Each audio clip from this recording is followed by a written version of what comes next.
Channel of Vadodara.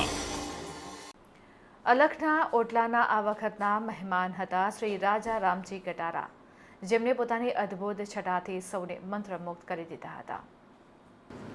Shri રાજા રામજી કટારા કે જેઓની રોચક અને પડકારોથી ભરેલી જીવન યાત્રા પોતાના સમાજ માટે કંઈક કરી છૂટવાની ખેવના ખૂબ સમજવા જેવી.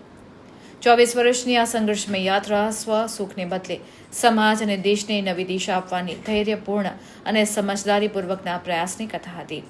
તેમની આત્મવિશ્વાસથી ભરપૂર રજૂઆત અને વાત કહેવાની રીત અને અદ્ભુત છટા એ સૌને મંત્રમુગ્ધ કરી દીધા. મધ્યપ્રદેશના જાબુઆ જિલ્લાના આદિવાસી જનનાયક અને શ્રીમાંત અને વંચિત સમુદાય માટે સતત કાર્યરત અને પ્રતિબદ્ધ વ્યક્તિત્વ શ્રી રાજારામ કટારાનો જન્મ મધ્યપ્રદેશના જાબુઆ જિલ્લાના સાવ નાનકડા ગામ જૂના પાણીમાં થયો. પોતાના વિદ્યાર્થી જીવનથી વનવાસી કલ્યાણ પરિષદ સાથે જોડાઈ વિવિધ સામાજિક, આર્થિક અને શૈક્ષણિક મુદ્દાઓ પર કાર્યરત હતા.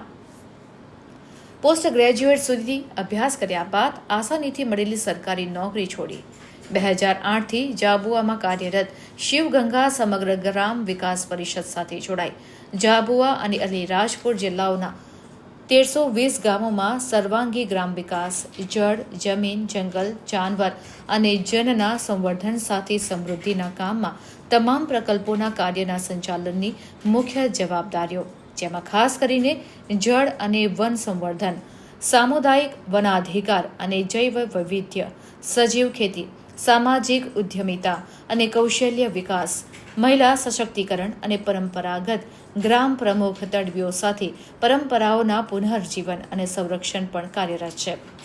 2008થી શરૂ થયેલી આ યાત્રામાં તેમને IIT Roorkee, IIT Delhi, IIM Indore, TISS Mumbai, teach for Seva Pune, vision India foundation Delhi જેવી સંસ્થાઓમાં જાબુઆના વનવાસી સમાજની પરંપરાઓ, હાલમાં અને માતાવન ભીલ આદિવાસી સમાજની વિશેષતાઓ, model process of sustainable development અને સર્વાંગી ગ્રામીણ વિકાસ જેવા વિષયો પર અનેક જગ્યાએ વ્યાખ્યાન આપ્યા છે.